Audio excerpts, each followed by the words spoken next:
So again, I want to welcome everyone to the Ridge Vineyards Spring Winemaker Roundtable. I'm glad you are able to join us this afternoon, and we're going to take a look at 4 terrific wines that we've just released as part of our spring releases here. So my name is Mark Vernon. I'm the president and CEO of Ridge, and I'm going to be your host today. And I think we're going to look at the 4 wines to taste today, and think about and taste and look at what makes each one of these wines unique and special. So I think that's going to be our main focus of the discussion. But as usual, you're free to ask any questions that you want during the seminar. I ask, if you can, please use the Q&A button at the bottom of your Zoom screen to actually ask a question. We also have the chat function going, and chat's a lot of fun. And in fact, we encourage you to say hello on the chat, tell us where you're watching from, maybe tell us what you've actually got open today. You can also tag us on social media at Ridge Vineyards, and we'd appreciate that as well. So it's always fun to see all the different places around the country where people have tuned in to watch this presentation. So with that, I think we'll jump in and talk a little bit about what's happening around Ridge right now. And this is springtime, and spring is always a exciting time. It's a time of renewal. It's a time of where we leave the dormancy of the vineyard when there's no leaves or anything. And there, in fact, there's a popular song out there that I listened to recently called "Season of the Sticks." And even though that's about New England after the leaves fall and before the snow comes, when I look out at a vineyard during the wintertime, I kind of think about the season of the sticks as well before we prune them. So it's always exciting to figure out when are those first leaves going to come out on the vines in the springtime. And so the little buds that are on the vine, they start to swell, they get bigger, and then all of a sudden, poof, the leaves erupt from those little buds and they come out. And it's what's kind of remarkable in the early phase of the vineyard is in the springtime is just how quickly things grow. You almost can. It's almost like you could stand there and swear you're watching the vines grow before your eyes. They explode in this incredible burst of growth and energy. And there's a term they use in the industry called the grand growth. It's the period of grand growth when things are going very quickly. And we're really at this point, especially in Lytton Springs, the grand growth is really happening. And then you start to transition into getting ready for the flowering of the grapevines and then the setting of the fruit. And if you've ever looked at a grapevine and you say, well, wait a minute, I've never seen any flowers on a grapevine. Where's the flowers? Well, the flowers on a grapevine are really teeny tiny little things. It's kind of remarkable. It's like, it's almost, is that really a flower? It's just almost a little dot. But you get a lot of little dots in what become the cluster of grapes. And it's always, again, a time when you're growing grapes and farming in the vineyards. You're always anxious. First, you want to know, oh, how many clusters am I going to get? And, oh, what size of the cluster is going to be? And then how well do those little flowers convert themselves into a piece of fruit? And so ultimately, how many grapes you have on your cluster are going to be determined to some extent by the size of the cluster, but also how many of those little flowers actually convert into grapes. And that can be dependent on the weather. So when we have set and flowering and set, we kind of like it to be nice temperature, a little bit on the warmer side, and we don't like the wind to blow too much or too hard. The last thing we want is it to be really cold and pouring rain. That's not so good, but I don't think we're going to have that problem this year. So that's kind of where we're at in the vineyard right now. And these backgrounds that you're looking at, I think for Michael and John specifically, that's kind of a good idea visually of where the vines get to when they're just in this grand growth period, and you've got all those young growing tips of the shoots of the vine. So it's a really beautiful time of year.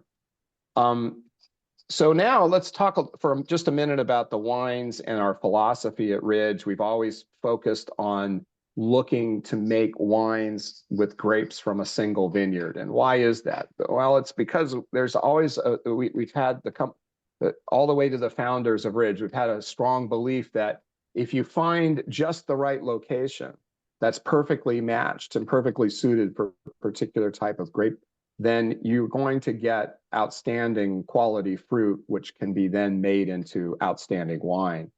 And part of what makes for that outstanding quality is some character that is unique to the wine coming from grapes in a certain vineyard in a certain location.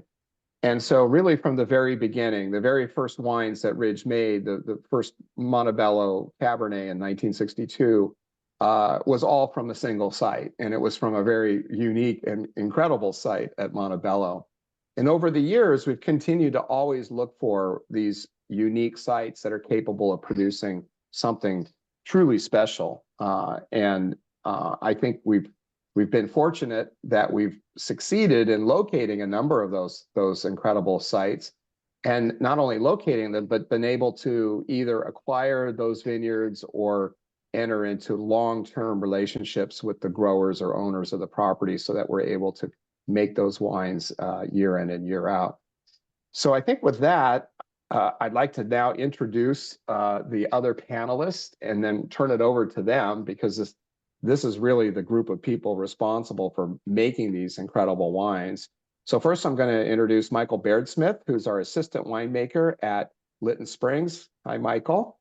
And then Shauna Rosenblum, who is our winemaker for Lytton Springs. Hey, everyone. And then John Olney, who had for many years been the winemaker at Lytton Springs, and then more recently was promoted to be head winemaker, overseeing both our Lytton Springs and Montebello production sites. So there's John. I think I've been with Ridge for 25 years. John, I think you have me beat by a couple more years than that, right? So yeah. All right. So I think the first wine we're going to look at is the 2021 Stone Ranch, and I'm going to turn it over to Michael, and let you tell us more about this great wine. Sure thing. Thank you, Mark. Well, first thing, the 2021 vintage was an extraordinary vintage. It was a little dry. We were still like feeling some drought effects, but pretty much, I mean, growing conditions were ideal. We had a early bud break, and then a nice, slow, cool summer, which meant that the vines and the grapes ripening on the vines were evolving very slowly. Nice long hang time, and then harvest itself was pleasantly unremarkable in that we didn't have huge heat spikes or anything that forced us to panic and have to pick everything all at once.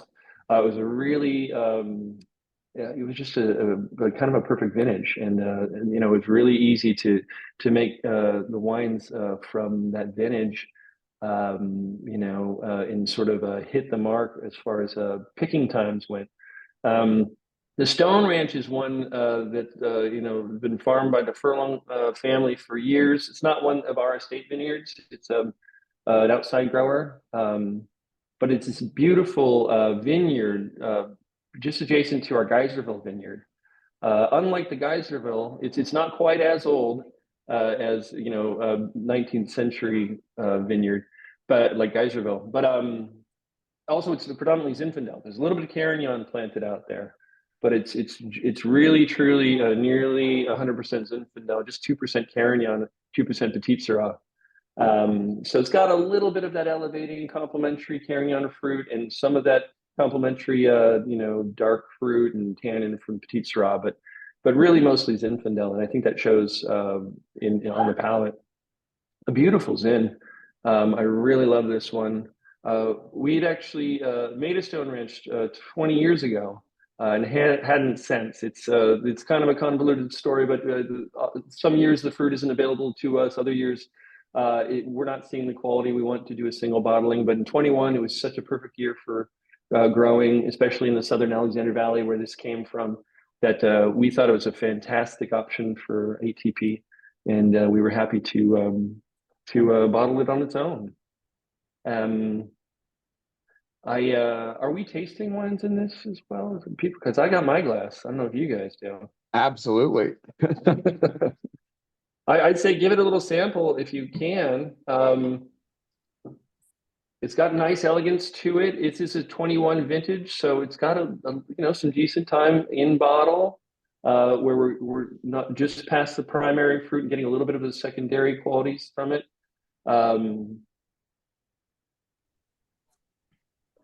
To me, it's just got that distinct Stone Ranch character.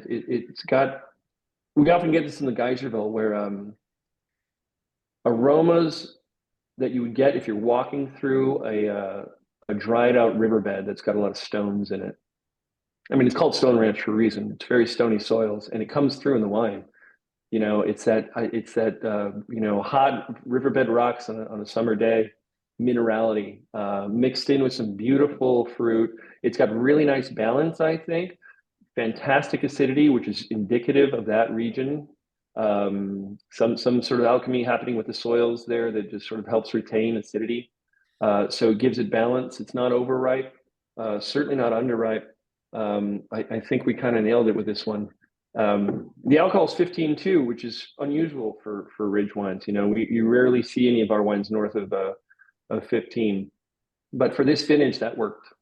That ripeness was well balanced with good acidity, and I think led to just a really nicely balanced Zinfandel.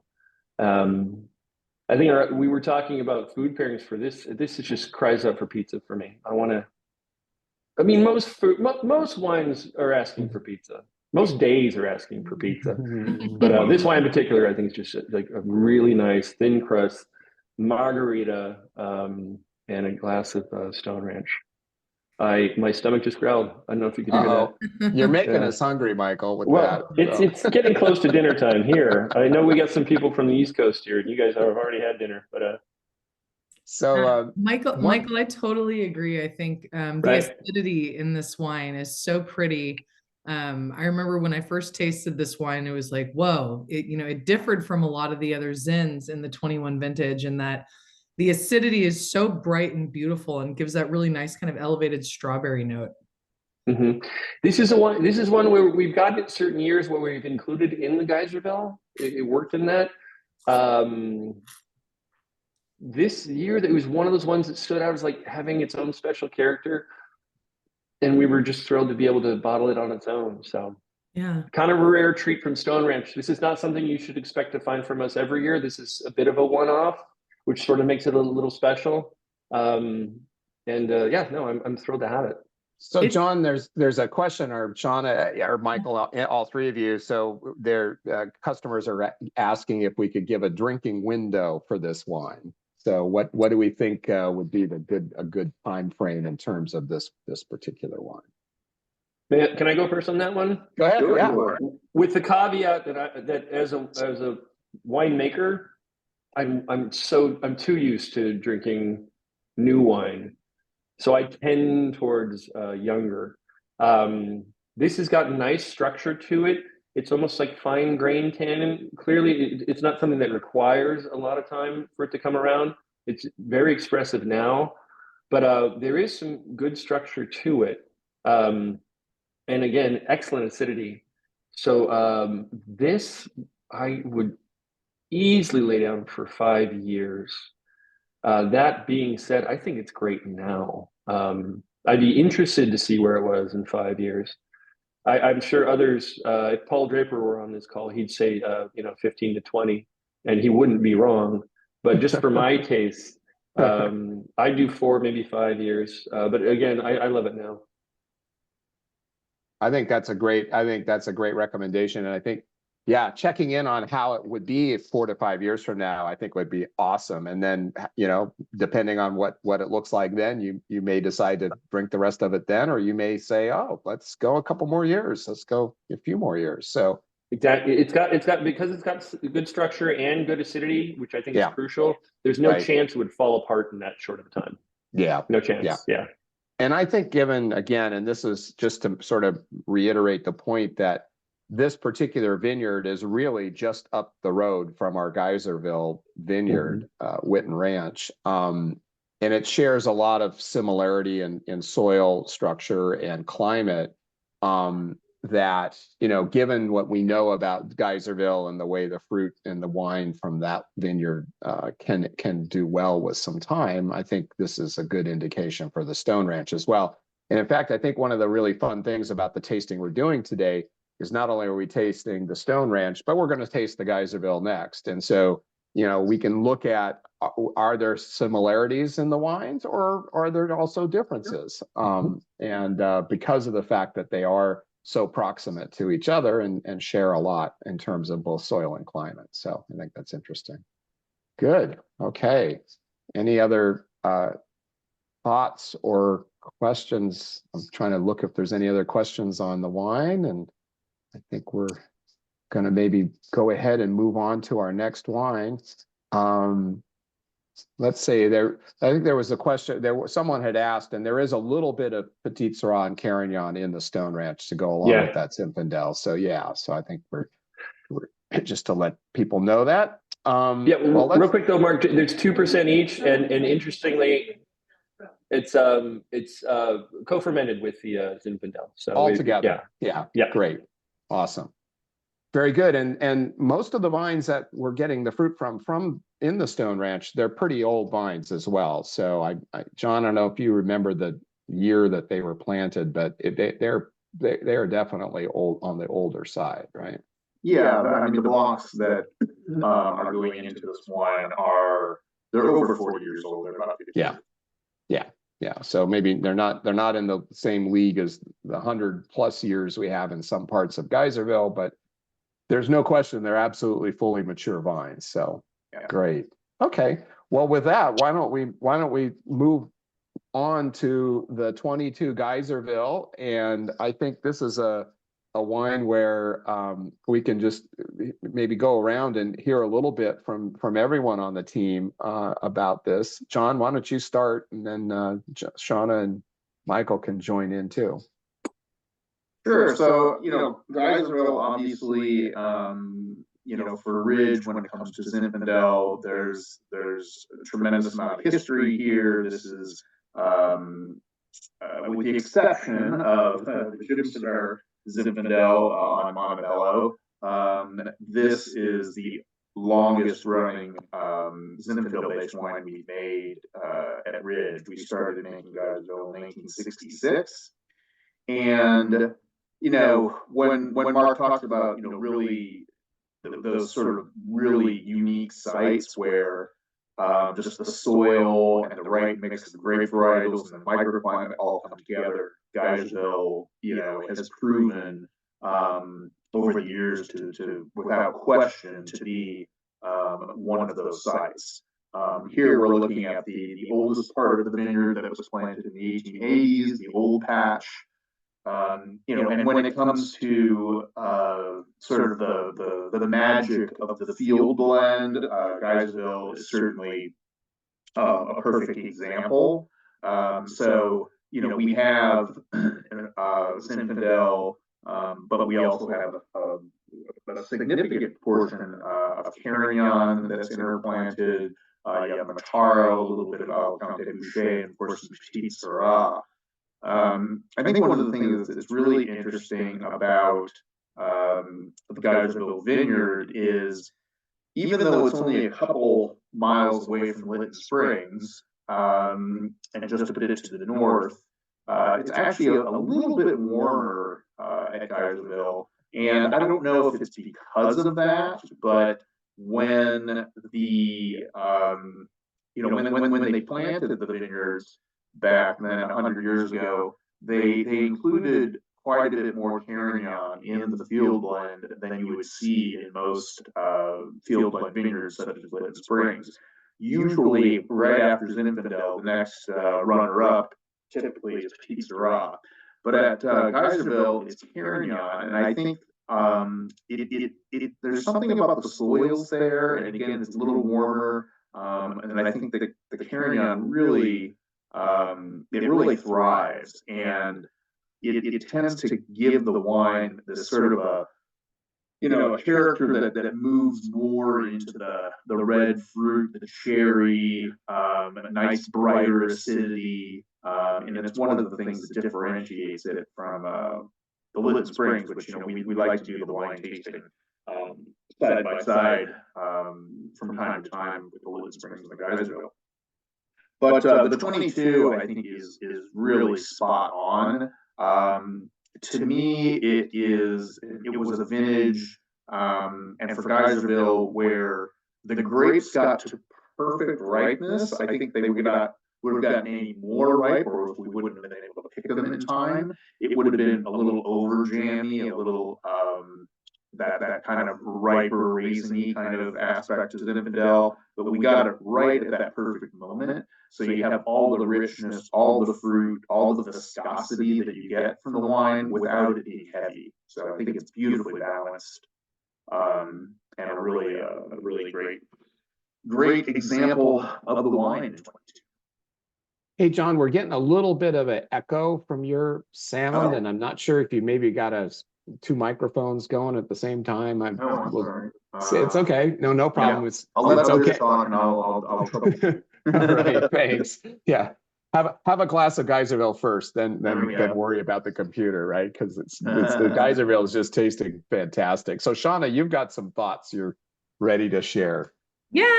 I think, having the Stone Ranch and the Geyserville next to each other is pretty exciting because they really do track as sibling wines.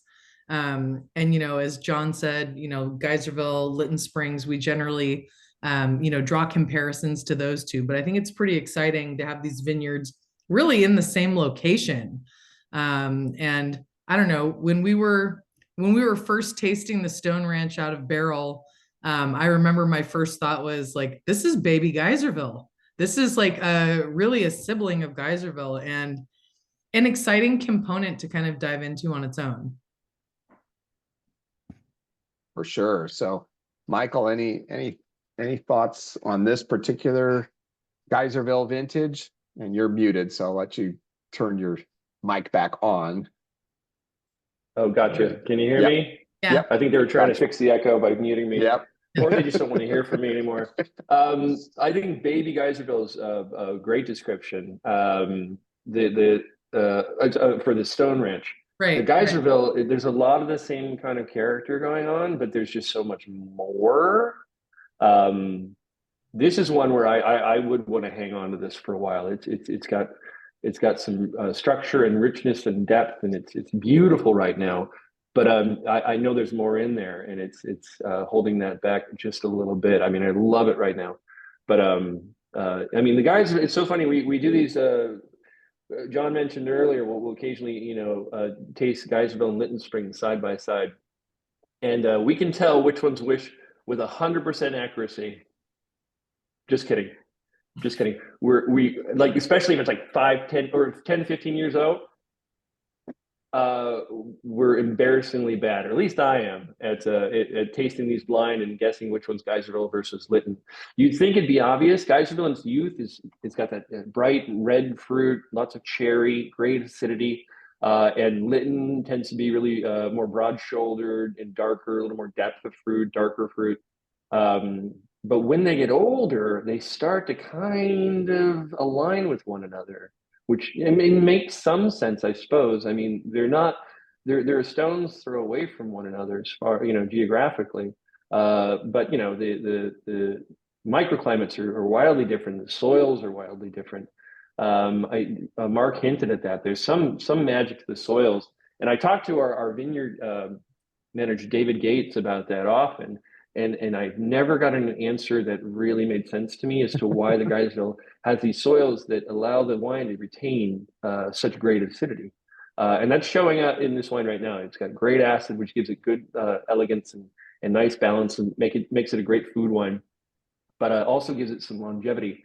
The Lytton has a little more structure to it that gives it longevity. The Geyserville has more acid, and in 10, 15 years, they sort of meet up in the middle, and they're both drinking beautifully. And it's always hard for me to tell which one's which. I think I'm bad about 500. We all struggle when they go past, sort of hit that 15-year mark. And in its youth, again, too, I think the larger component of Carignan and the Geyserville versus the larger component of Petite Syrah and the Lytton Springs tends to that's what we can look for in the youth of the wines, and see those components a little bit clearer, and it tends to give us more of a chance to correctly identify the wine. But as the wine ages and you sort of move away from all that primary fruit and you start to go into more secondary flavors and complexity, I think especially because of the old vines in both these vineyards, they just have incredible depth and complexity. And as that starts to really emerge, then the similarities of the wines, I think, get greater, and they become harder to differentiate as that just totally vibrant young fruit starts to pull back, and some of these other notes emerge in the wine. I think it makes it more challenging to identify, but it also is incredibly fun to just experience that evolution and taste the wines along the way and see how they develop with time. So and I think it's just very clear that Geyserville is one of those wines that can do that, and do it over a pretty long period of time. I mean, in really good vintages, the Geyserville can still be a very incredibly enjoyable wine, 20, sometimes even 30 years out, which is really remarkable for a Zinfandel-based wine. But it's, as you say, it's the acid and the tannin and the things that are contributed to some extent by the other varietals as well that help it do that. So, okay. I think one other thing that's interesting is not only do Lytton and Geyserville kind of start to taste similar after that time frame, they also really start to track as like older Bordeaux as opposed to older Zinfandel, which is, just kind of mind-blowing in itself. Right. Yeah, we tried an 84 Lytton just last week, Shauna? Yes. Yeah. And we were like, what would you guess this is in a blind tasting? And it's like, this is claret. I mean, there's no way this is Zinfandel. It was amazing. Hey, wait a minute. You guys opened at 84 and you didn't tell me? No. Did I say 84? No, it's so true. We were saying, this is like in a blind tasting, all of us said we would think this is Bordeaux, at least 20 years old from an excellent vintage, but it's 40-year-old Lytton Springs. Like that's and it still had primary fruit and some tannin. It was wild, really. I think you and I looked at each other like, does this need more time? Does it need more time? Yeah, we don't know. 84. Yeah, let's give it another 10. Yeah. Shauna, should we speak really quickly to the 22 vintage since we're trying a 22 Geyserville? I mean, the fact that we kind of nailed this one picking wise was remarkable. It was like trying to hit a target on a moving car. Yeah, 22 is interesting, and it was such a condensed vintage for us. I mean, 2022 was another drought year, the last of the drought years, luckily. But we kicked off on August 17th, and we crushed 872 tons in 31 days. It was a feisty harvest, and it happened quickly. 3/4 of the way through that, on September 5th, we experienced the beginning of a heat wave. I'm underselling that. It was 115 degrees on Labor Day. And, we're all kind of amateur meteorologists during harvest. And so we saw this in the 10-day forecast. And I think at first we were all in denial. We're like, it's not going to be 115 degrees. There's no way. And then it edged up closer. It's like, we need to pull absolutely everything off the vine that's sensitive, and only the things that are hardy enough and that we can irrigate and we don't think will be impacted, those are the only things that we think we can leave on past September 5th. And luckily, we were able to get the majority of our fruit off before September 5th.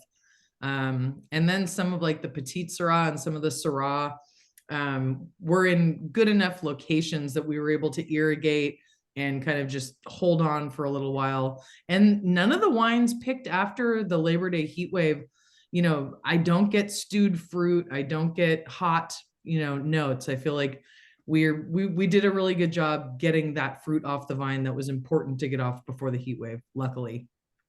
Yeah, I agree. I mean, that Geyserville has fantastic acidity, which would have fallen apart if we'd picked too late.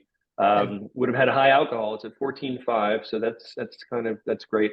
But the fruit, there's a richness in I don't want to say sweetness, but definitely a ripeness to the fruit, which is very appealing. Yeah. Which is indicative of that vintage. You know, it Yeah. was a hot September, but yeah, we kind of nailed it. You know, tooting our own horn here, but really happy how this turned out.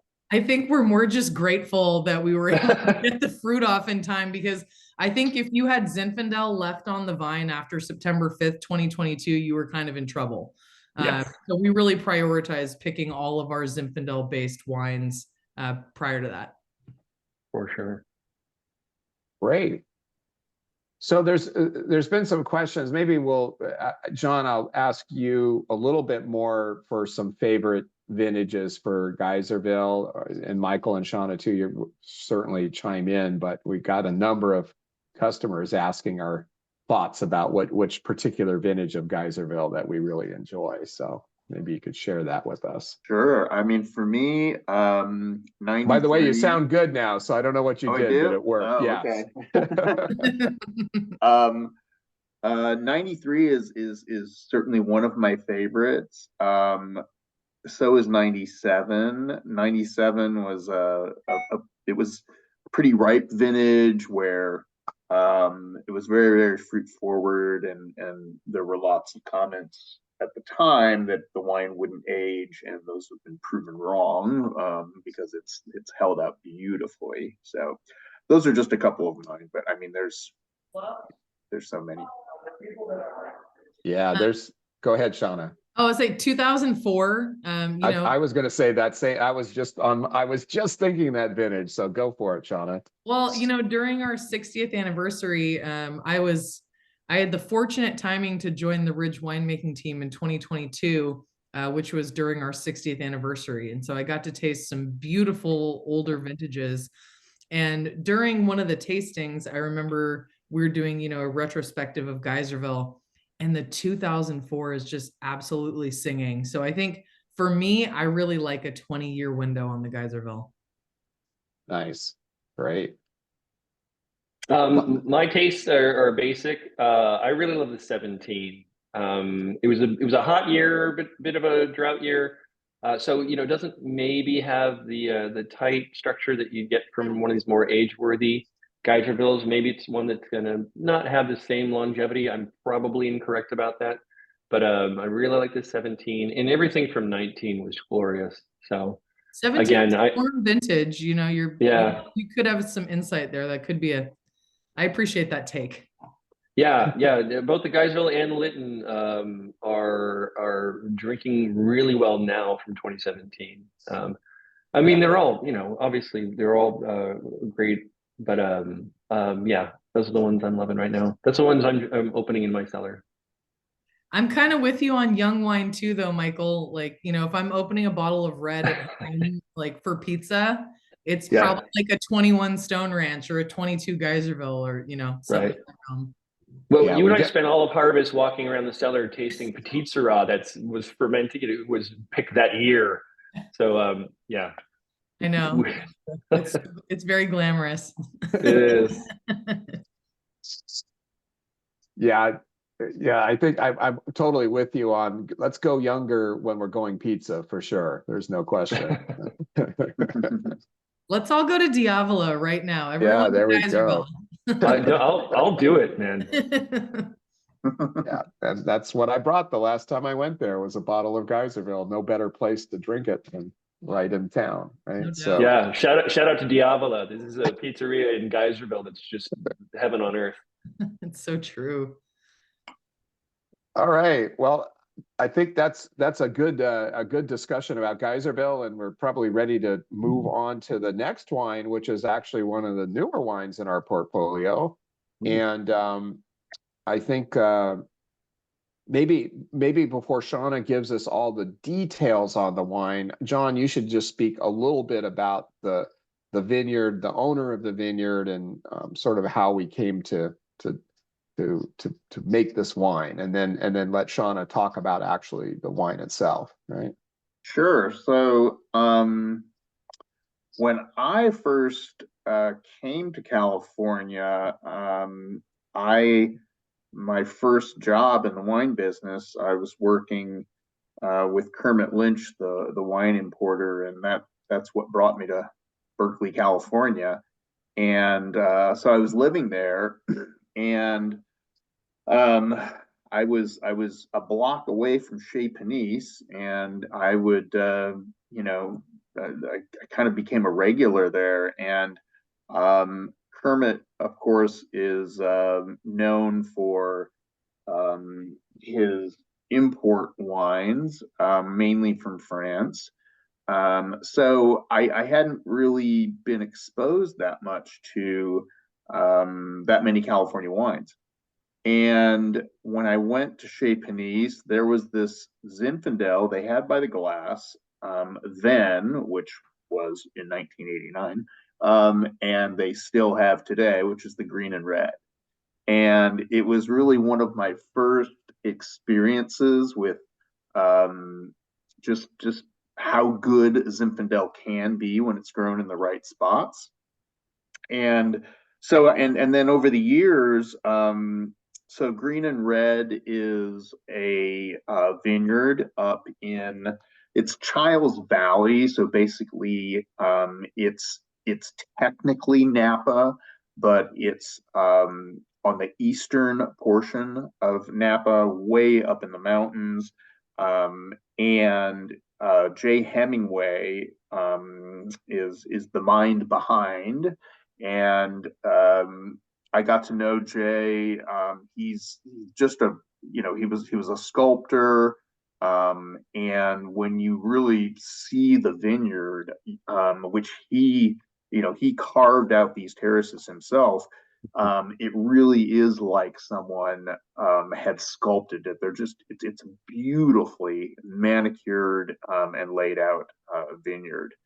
So I was really taken by it, and then years later, contacted his daughter Tobin Hemingway, who was taken over the winery for them, and they had a little bit of fruit for sale, and here we are. So maybe I'll let Shauna take over from there, and Michael can talk a little bit about the wine.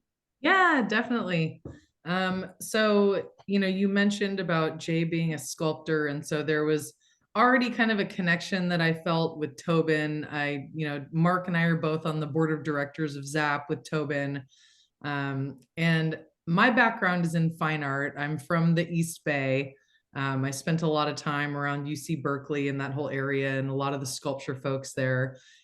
Jay was a sculpture professor at UC Berkeley. And as John said, these terraces are literally sculpted.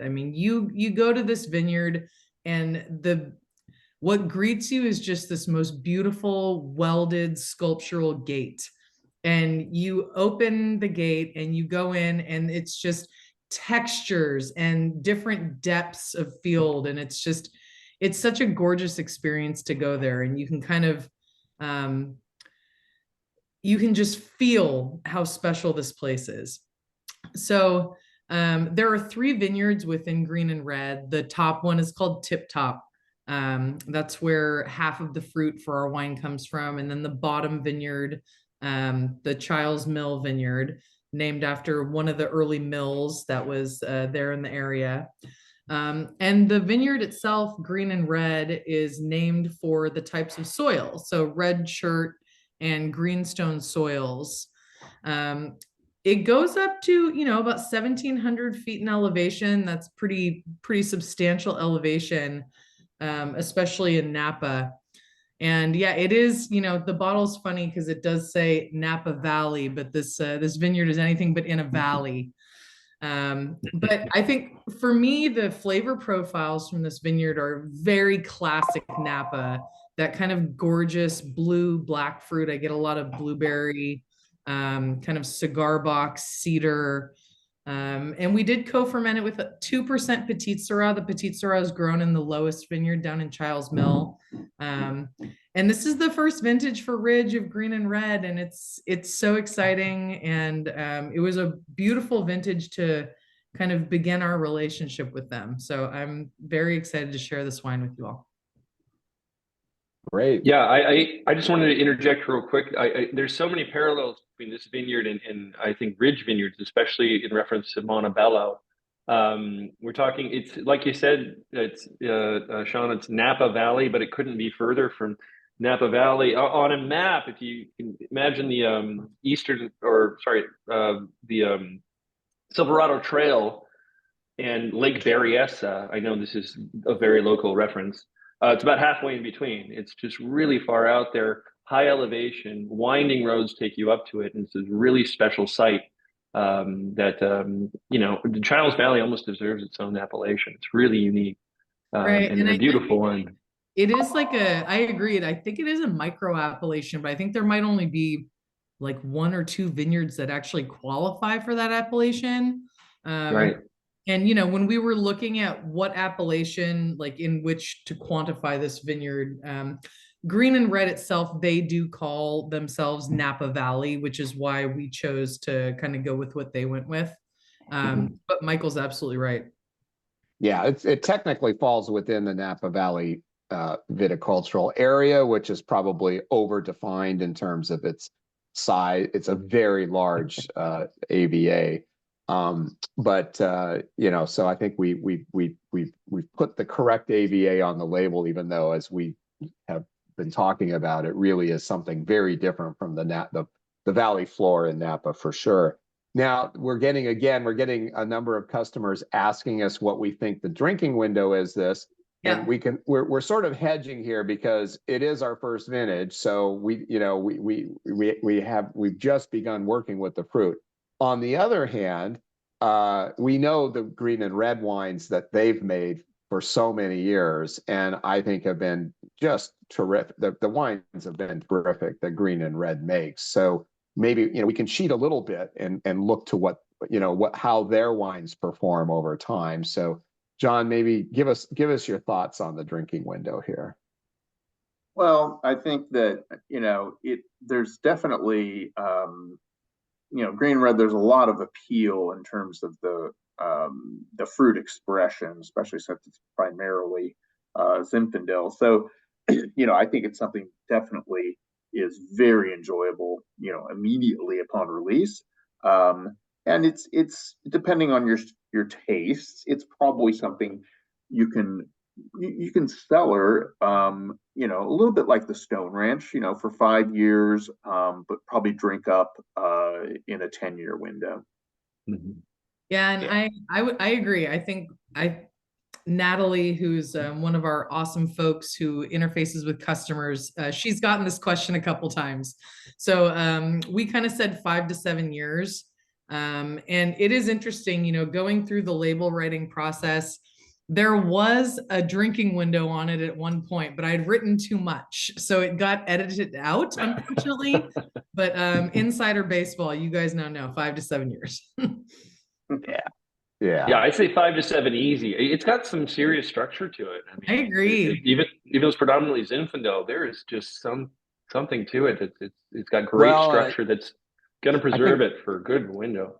Absolutely. And again, I think a little bit of that is that mountain fruit character, right? So you tend to get a little bit more structure, there's certainly enough acid. So, so I think, and again, our experience, our experience with our own mountain Zinfandel from Jim Samir is that, that vineyard, those wines age, tend to age well if it's a good vintage and we got the grapes picked at the right time. So, and I think this this 22, I feel like I think we got the grapes picked at a really nice moment in time, and so I think again 5 years, easy, check, see how it's doing, and it could well go longer, 7 even to 10, depending on how it evolves. So wonderful. Yeah. And Absolutely. For a little perspective, the Tip Top Vineyard we picked on August 24th.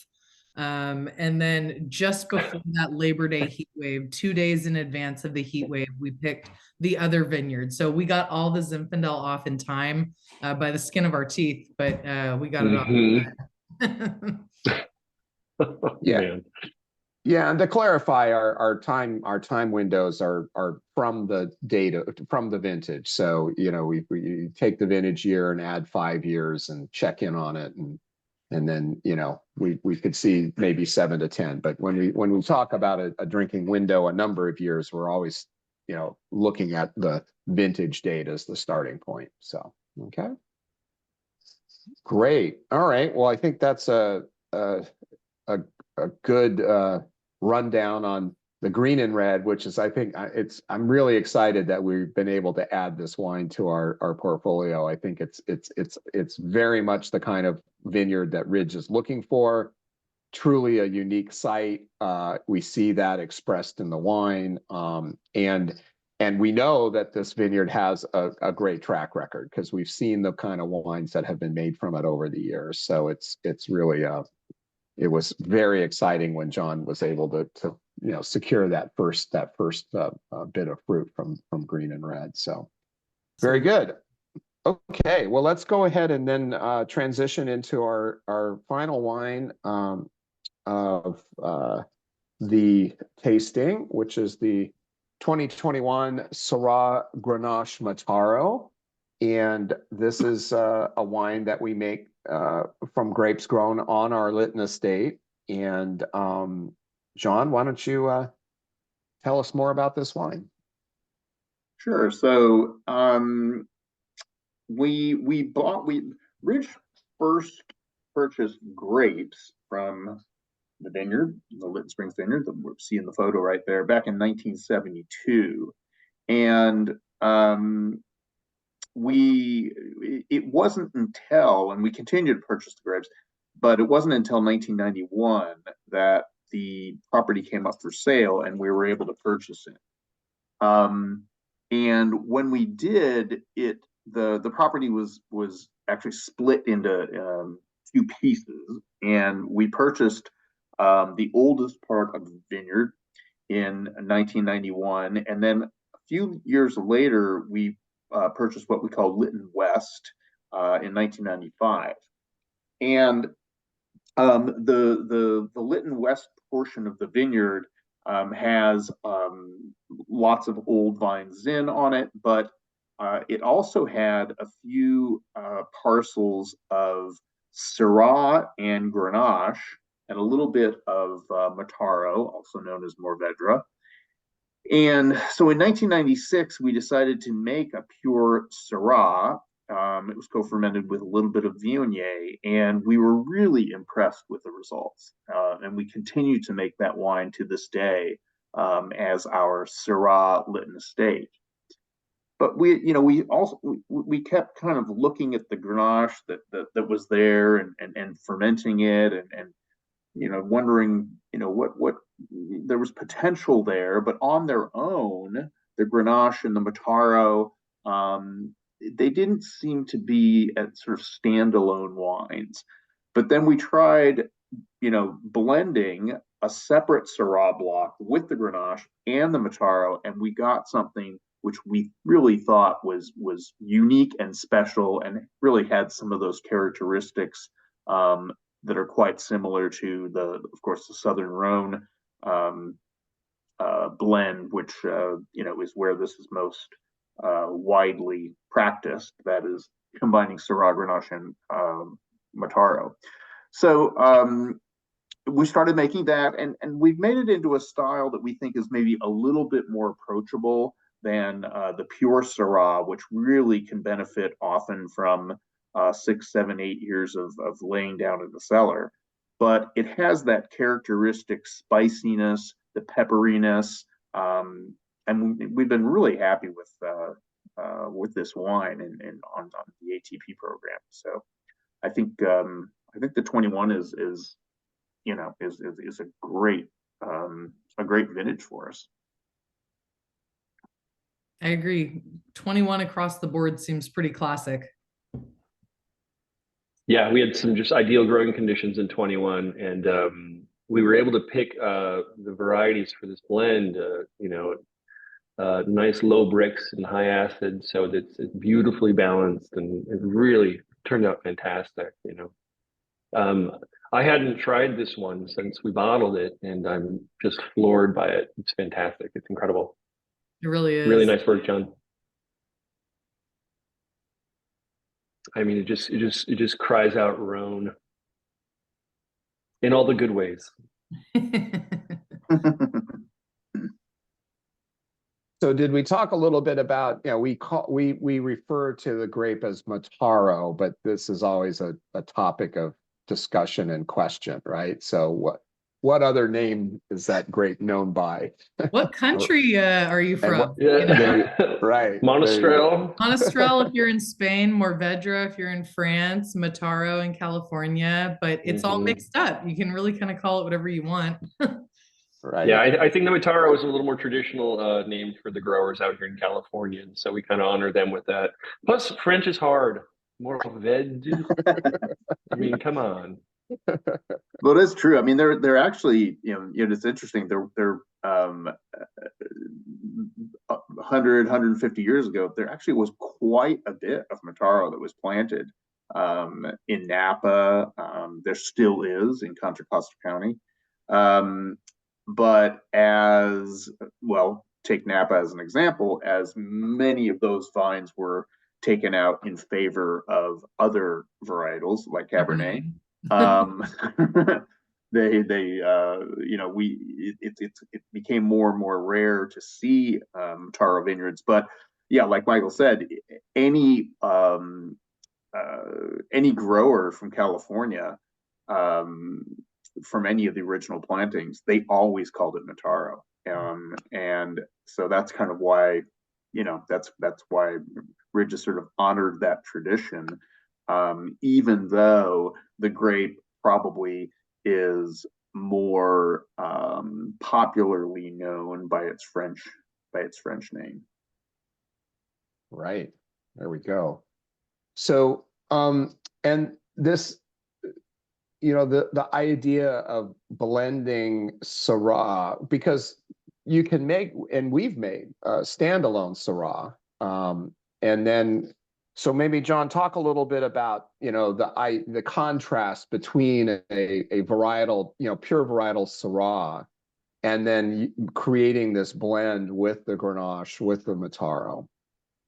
Yeah, so I mean, we talked, we've been talking about, right, the certain varietals being matched perfectly to a certain soil, to a certain microclimate.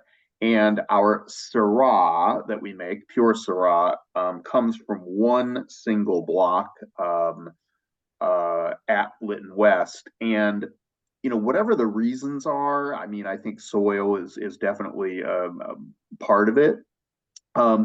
It just seems to make a wine that's complete in terms of having the right acidity, having this depth of color, having this beautiful aroma.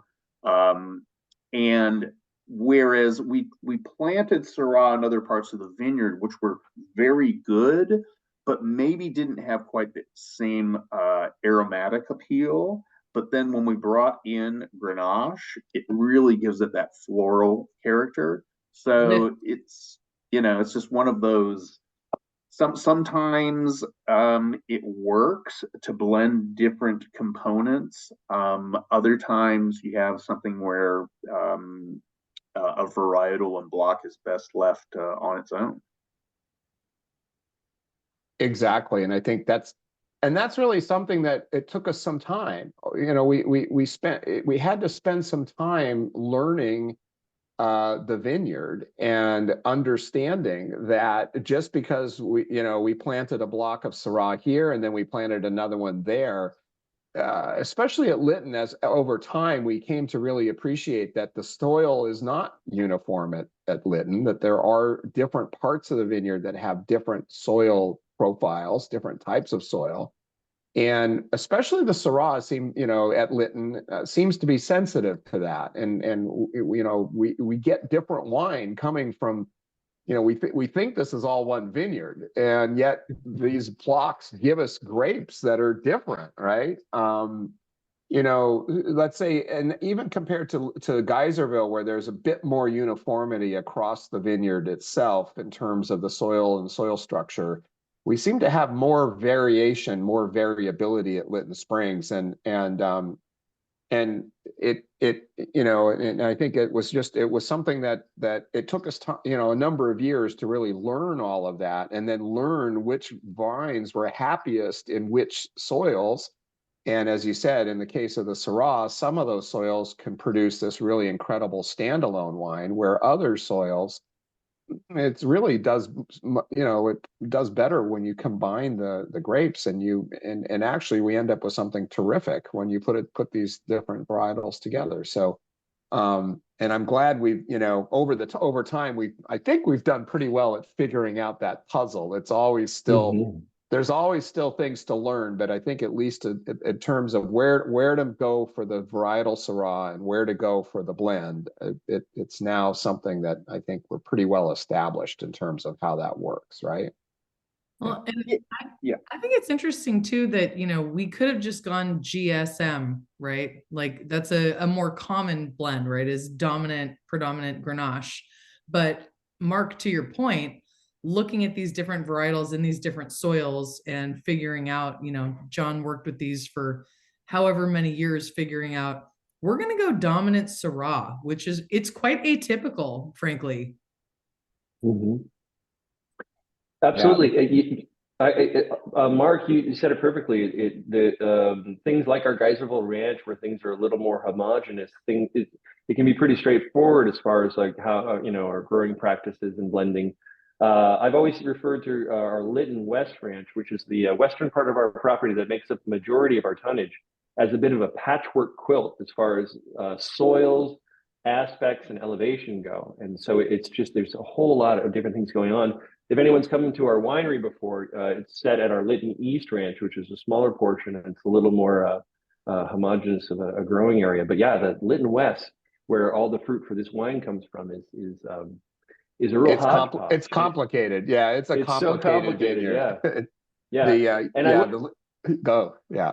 Well, no. Just one last thing. What I love about this wine, we have our estate Syrah, which to me stylistically really mirrors Northern Rhone, and this wine is definitely Southern Rhone, which is great. I mean, yeah, and I'm a Southern Rhone lover, so this is one of my favorites.